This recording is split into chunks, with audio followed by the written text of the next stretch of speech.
അടുത്തായി നമ്മൾ ഡിസ്കസ് ചെയ്യാൻ പോകുന്നത് തെർമൽ ക്രാക്കിംഗ് എന്ന് പറയുന്ന റിയാക്ഷനാണ്. തെർമൽ ക്രാക്കിംഗ് എന്ന് പറഞ്ഞാൽ ഒരു ഹയർ മോളിക്കുലർ മാസ്സുള്ള കോമ്പൗണ്ടുകളെ ഹീറ്റ് ചെയ്യുമ്പോൾ, അതായത് ആബ്സെൻസ് ഓഫ് എയറിൽ നമ്മൾ എന്ത് ചെയ്യാണ്, ഒരു ഹയർ മോളിക്കുലർ മാസ്സുള്ള ഒരു ഹൈഡ്രോ കാർബണിനെ ഹീറ്റ് ചെയ്യുമ്പോൾ ആ ഒരു കോമ്പൗണ്ട് എന്ത് മാറും, ലോവർ മോളിക്കുലർ മാസ് ആയിട്ടുള്ള അല്ലെങ്കിൽ ലോവർ മോളിക്കുലർ വെയിറ്റ് ഉള്ള കോമ്പൗണ്ടുകളായിട്ട് എന്ത് ചെയ്യും, കൺവേർട്ട് ചെയ്യപ്പെടും. അതിനാണ് തെർമൽ ക്രാക്കിംഗ് എന്നുകൊണ്ട് ഇൻഡിക്കേറ്റ് ചെയ്യുന്നത്. ഫോർ എക്സാമ്പിൾ എടുക്കുകയാണെങ്കിൽ ഇവിടെ കോമ്പൗണ്ട് എടുത്തിട്ടുണ്ട്, മെത്ത് എത്ത് പ്രൊപ്പൈനാണ് ഈ കോമ്പൗണ്ട്. ഈ പ്രൊപ്പൈൻ കോമ്പൗണ്ടിനെ എന്ത് ചെയ്യാണ്, ആബ്സെൻസ് ഓഫ് എയർ ഇല്ലാത്തത് എന്ത് ചെയ്യാണ്, ഇതിനെ ഹീറ്റ് ചെയ്യാണ്. ആ ടൈമിൽ ഈ ഒരു കോമ്പൗണ്ട് സ്പ്ലിറ്റ് ചെയ്യാണ്. അതായത് ഇവിടെ എന്ത് ചെയ്യാണ്, ഈ ഒരു കോമ്പൗണ്ടിൻ്റെ മുകളിൽ ഒരു ബ്രേക്ക് ഡൗൺ വരികയാണ്. ഇവിടെ എന്ത് ചെയ്യാണ്, ഇവിടെയുള്ള ബോണ്ട് കട്ടായി പോവാണ്. ഈ ബോണ്ട് കട്ടാകുമ്പോൾ ഈ ഒരു കോമ്പൗണ്ട് CH3 കോമ്പൗണ്ടും അടുത്തത് മറ്റൊരു പാർട്ടിൽ CH2 CH3യുമായിട്ട് ഇത് സ്പ്ലിറ്റ് ചെയ്യും, രണ്ട് പീസായി സ്പ്ലിറ്റ് ചെയ്യും. അപ്പോൾ ഈ ഒരു കോമ്പൗണ്ട് ഒരിക്കലും CH3 എന്ന് പറയുന്നത് സ്റ്റേബിൾ അല്ല. ആ സ്റ്റേബിൾ സ്റ്റേറ്റ് അല്ലാത്തതുകൊണ്ട് ഇവിടെയുള്ള ഒരു ഹൈഡ്രജൻ നേരെ ഇങ്ങോട്ടേക്ക് കൺവേർട്ട് ചെയ്യും. അപ്പോൾ എന്ത് ചെയ്യും, CH3 എന്തായി മാറും, CH4 ആയിട്ട് മാറും. അതായത് ഒരു ഹൈഡ്രജൻ ആഡ് ചെയ്യപ്പെട്ടു. അപ്പോൾ നമുക്ക് റിസൾട്ടിൽ എന്ത് ചെയ്യും, CH4 എന്ന് പറയുന്നൊരു കോമ്പൗണ്ട് കിട്ടും. പ്ലസ് ബാക്കി റിമൈനിങ് എന്താണുള്ളത്, ഇവിടെ CH2 CH3 ആയിരുന്നു, ഇവിടെ നിന്നൊരു ഹൈഡ്രജൻ പോയി. അപ്പോൾ എന്താണ്, CH2 CH2 ആയിട്ട് മാറും. CH2 എന്ന് കിട്ടും. അപ്പോൾ ഈ നമുക്ക് എന്ത് ചെയ്യണം, ഇതിൻ്റെ ബോണ്ടിങ് ചെക്ക് ചെയ്ത് നോക്കുകയാണെങ്കിൽ ഇവിടെ 2 ബോണ്ടേ ഉള്ളൂ. അതായത് കാർബൺ എന്ത് ചെയ്യണം, ബാലൻസ് കംപ്ലീറ്റ് ആവണമെങ്കിൽ 4 ബോണ്ട് വേണം. അപ്പോൾ നമ്മൾ എന്ത് ചെയ്യണം, ഈ ബോണ്ടിന് സിംഗിൾ ബോണ്ട് എന്തായി മാറ്റണം, ഇതിനെ ഡബിൾ ബോണ്ടാക്കി മാറ്റണം. അതാണ് ഈ തെർമൽ ക്രാക്കിംഗ് എന്ന് പറയുന്ന ഒരു എക്സാമ്പിൾ. അതായത് ഹയർ മോളിക്കുലർ മാസ്സുള്ള കോമ്പൗണ്ടുകളെ ആബ്സെൻസ് ഓഫ് എയറിൽ ഹീറ്റ് ചെയ്യുമ്പം ലോവർ മോളിക്കുലർ മാസ്സുള്ള 2 കോമ്പൗണ്ടുകൾ അല്ലെങ്കിൽ മെനി കോമ്പൗണ്ട്സ് ആയി എന്ത് ചെയ്യും, ഇത് കൺവേർട്ട് ചെയ്യപ്പെടും.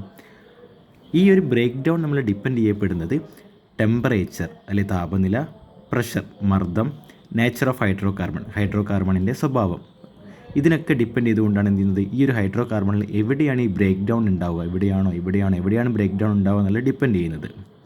നമ്മളിതൊരു ബേസിക്കലി നമ്മൾ എന്ത് ചെയ്യാണ്, പ്ലാസ്റ്റിക് വേസ്റ്റിനൊക്കെ ബ്രേക്ക് ഡൗൺ ചെയ്യാൻ വേണ്ടിയിട്ടാണ് ഈ ഒരു തെർമൽ ക്രാക്കിങ്ങിൻ്റെ ഏറ്റവും വലിയൊരു ആപ്ലിക്കേഷൻ പർപ്പസായിട്ട് വരുന്നത്. നമുക്ക് എന്ത് ചെയ്യണം, ഇതിൻ്റെ വേറൊരു ഹയർ സ്റ്റേജിലേക്കുള്ള കുറച്ച് എക്സാമ്പിൾസ് നമുക്ക് എന്ത് ചെയ്യണം, ഇവിടെ വർക്കൗട്ട് ചെയ്ത് നോക്കാം. പ്രൊപ്പൈന് പകരം മെത്ത് എത്ത് ബ്യൂട്ടൈൻ കോമ്പൗണ്ടാണ് എടുക്കുന്നത്. അപ്പോൾ ഈ ഒരു ബ്യൂട്ടൈൻ കോമ്പൗണ്ടിൻ്റെ മുകളിൽ എന്ത് ചെയ്യാണ്, ഇതുപോലെ ആബ്സെൻസ് ഓഫ് എയറിൽ ഹീറ്റ് ചെയ്യുന്ന ടൈമിൽ നമുക്ക് റിസൾട്ടിൽ എന്താണ് കിട്ടുക എന്നുള്ളതാണ് ചെക്ക് ചെയ്യുന്നത്. അപ്പോൾ ഹീറ്റ് ചെയ്യുമ്പോൾ സപ്പോസ് ഇവിടെയാണ് ഈ ഒരു കോമ്പൗണ്ട് ബ്രേക്ക് ചെയ്യുന്നത്. ഈ ബോണ്ട് ബ്രേക്ക് ചെയ്യുകയാണെങ്കിൽ നമുക്ക് എങ്ങനെ ചെയ്താൽ, ഈ ഒരു കോമ്പൗണ്ട് ബ്രേക്ക് ചെയ്യുമ്പോൾ ഇത് CH3 എന്ന് പറയുന്നൊരു പാർട്ടും ബാക്കി റിമൈനിങ് ആയിട്ടുള്ള CH2 single bond CH2 CH3 ആയിട്ട് എന്ത് ചെയ്യും, കൺവേർട്ട് ചെയ്യപ്പെടും.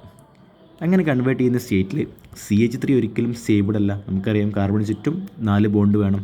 CH3 സ്റ്റേബിൾ അല്ല. അപ്പോൾ നമ്മൾ എന്ത് ചെയ്യും, ഇവിടെ ഉള്ള ഒരു ഹൈഡ്രജൻ, സെൻട്രലിലുള്ള ഒരു ഹൈഡ്രജൻ എന്ത് ചെയ്യും, നേരെ ഇങ്ങോട്ടേക്ക് ട്രാൻസ്ഫർ ചെയ്യപ്പെടും. അപ്പോൾ ഈ ഒരു കോമ്പൗണ്ട് CH4 ആയിട്ട് കൺവേർട്ട് ചെയ്യപ്പെടും. CH4 ആയി പ്ലസ് ബാക്കി റിമൈനിങ് കോമ്പൗണ്ട് ഉള്ളത് ഇവിടെ CH2 ആണുള്ളത്. ഇവിടെ എന്ത് ചെയ്തു, ഒരു ഹൈഡ്രജൻ പോയി. അപ്പോൾ ഇവിടെ CH മാത്രമേ ഉണ്ടാവുള്ളൂ. അപ്പോൾ CH2 ബാക്കി റിമൈനിങ് ഇവിടെ CH3 എന്നായിട്ട് മാറും. അപ്പോൾ ഇതിൻ്റെ ബോണ്ടിങ് ചെക്ക് ചെയ്യുകയാണെങ്കിൽ ഇവിടെ 3 + 1 4 4 ബോണ്ടുകളുണ്ട്. ഇവിടെ 1 2 3 3 ബോണ്ടുകൾ മാത്രമേ ഉള്ളൂ. ഈ കാർബണിന് ചുറ്റുമാണെങ്കിൽ ഇവിടെ 2ഉം 1ഉം 3 ബോണ്ടേ ഉള്ളൂ. അപ്പോൾ എന്താണ്, ഇവിടെ ബോണ്ടിൻ്റെ ഷോർട്ടേജ് ഉണ്ട്. അപ്പോൾ നമുക്ക് ഇതിനെ ഡബിൾ ബോണ്ടാക്കി കൺവേർട്ട് ചെയ്യാം. ഇപ്പോൾ ചെക്ക് ചെയ്യുകയാണെങ്കിൽ 2, ഇവിടെ 2 ബോണ്ട് ഉണ്ട്, ഇവിടെയും 2 ബോണ്ട്സ്, അപ്പോൾ 4 ബോണ്ടായി, അല്ലെങ്കിൽ 4 ബോണ്ട്സ് ഇവിടെ എന്ത് ചെയ്തു, അറേസ് ചെയ്യപ്പെട്ടു. ഈ ഒരു കേസിലാണെങ്കിൽ ഇവിടെ 1 2 3 4 4 ബോണ്ടുകൾ എന്ത് ചെയ്തു, ഇവിടെയും വന്നു. അപ്പോൾ ഈ ഒരു കോമ്പൗണ്ട് ഓക്കെയാണ്. അടുത്തൊരു കേസ് നമുക്ക് വേറെ ചെക്ക് ചെയ്ത് നോക്കാം. ഇതാണ് വേറൊരു compound, meth eth prop but pentane compound. ഈ പെൻറ്റെയിൻ കോമ്പൗണ്ടിൻ്റെ മുകളിൽ സപ്പോസ് ബ്രേക്ക്